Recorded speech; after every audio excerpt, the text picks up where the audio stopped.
Hello everyone. Thanks to everyone for watching this video. My name is Qida. I am an architect and engineer. Today's video is titled Modern Architecture, and it is going to provide you the fundamentals of modernity and also the modern architecture development. I am going to give you an overview of what I am covering in today's video.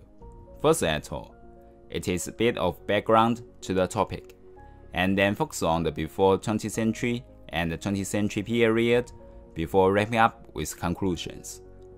Modernity is a complicated term to define, whether in architecture, art, literature, or philosophy.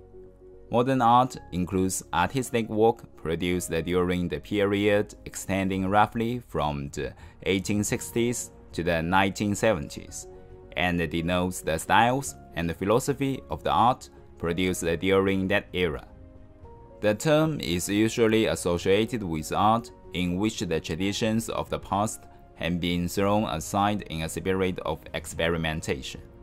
Modern artists experience with new ways of seeing and with fresh ideas about the nature of materials and functions of art, a tendency away from the narrative which was characteristic for the traditional arts, towards abstraction is characteristic of much modern art. However, in architecture, many attribute the earliest beginnings of modernization to the Industrial Revolution, which first took place in Britain from the mid-1700s to mid-1800s. The development of large-scale iron production resulted in a large amount of iron making their way into building by the late 1700s, which resulted in more efficient structural elements, wider beam spans, better lateral stability, as well as less fire-hazardous structures due to metal being non-combustible. But of course, while buildings during this time used the technological advanced materials for practical reasons, they still looked like traditional buildings, such as being clad in traditional masonry and adhering to classical proportions and visual styles. The building that is commonly accepted by many to be the first example of modern architecture is the Crystal Palace, which was a 990,000 square foot building that hosted London's legendary Great Exhibition of 1851. It was almost entirely made of slender cast iron frames that sustained large sheets of plate glass. By the 1830s, technologies of the Industrial Revolution made it possible for windows to be made significantly larger than ever before. However, what made the Crystal Palace revolutionary was not only that it was tall, light, and open, but it also seemed to defy conventional structural expectations. Prior to this, all buildings were expected to have a solid and sturdy base, with architectural elements getting progressively lighter as it went up the building. This was not only true physically, but also aesthetically. Classical architectural principles emphasized this hierarchy of visual elements.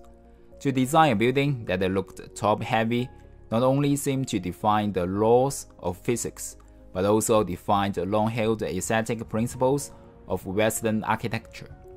The Home Insurance Building in Chicago, completed in 1885, is often credited as the world's first skyscraper.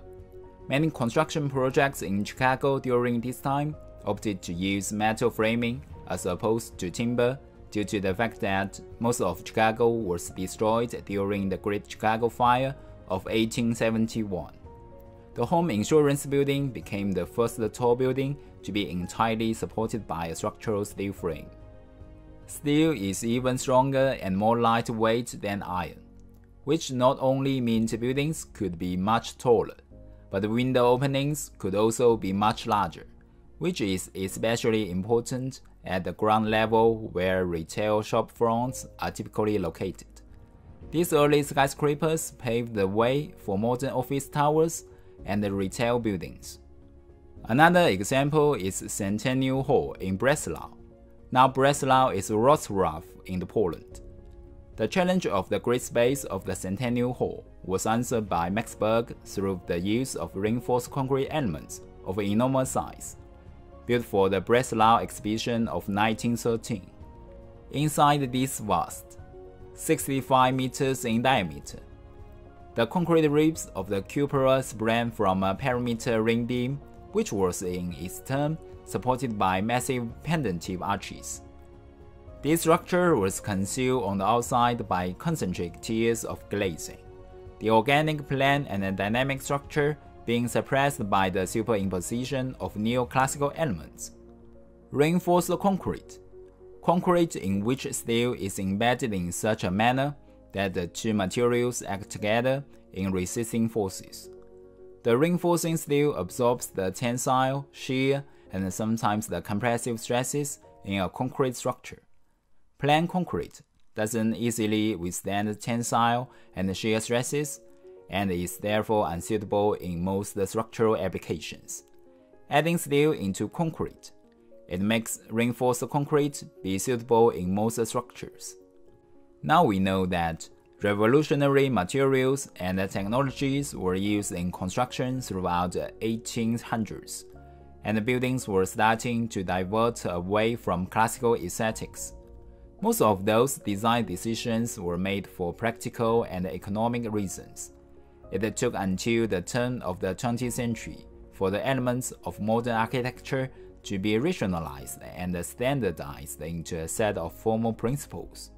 In 1896, American architect Louis Sullivan published an essay titled "The Tall Office Building Artistically Considered." This is the essay where he coined the phrase "form follows function," which would go on to influence generations of architects and designers. In 1919, Walter Gropius founded the Bauhaus School in Weimar, Germany. Bauhaus teachings asserted that architectural form should be simplified to the bare essentials of function, and that a building should not bear any ornamentation that does not follow the structure or purpose of the building. In 1920, Swiss architect Le Corbusier co-founded a journal called L'Esprit Nouveau, which advocated the idea that architectural design should be divorced from historical references and associations. He also introduced urban planning theories, arguing that residential and commercial amenities should be zoned entirely separate from one another. In the aftermath of World War II, massive reconstruction projects took place all over the world, and due to the unprecedented scale of devastation that occurred, there was a demand for economic construction processes and efficient urban planning methods like never before. Thus, many public housing projects across the world implemented modernist construction and planning strategies, but modern concepts of sleek minimalism and purity of form were also embraced by capitalists and wealthy elites, especially in America. Shining glass towers would pop up left, right, and center across cities' skylines throughout most of the 1950s and 60s. Thus, from the perspective of the masses, the 1950s was really when modern architecture began to shape the lives of everyday people. Of course, the theories proposed by modernists would go on to be heavily criticized, and in some cases, entirely rejected by other architectural designers, as well as the masses. Many sub-movements and diverging architectural styles would later emerge as a response. From conclusions, what we learned: modern architecture was an architectural style based upon new and innovative technologies of construction, particularly the use of glass, steel, and reinforced concrete. The idea of modern architecture that form should follow function, an embrace of minimalism, and a rejection of ornament. Okay, thanks to everyone for watching my video today, and I do hope you found the video informative and that you learned some things from it. If you do have any questions, then you can write comments and messages. I am happy to answer any questions. Thanks for your watching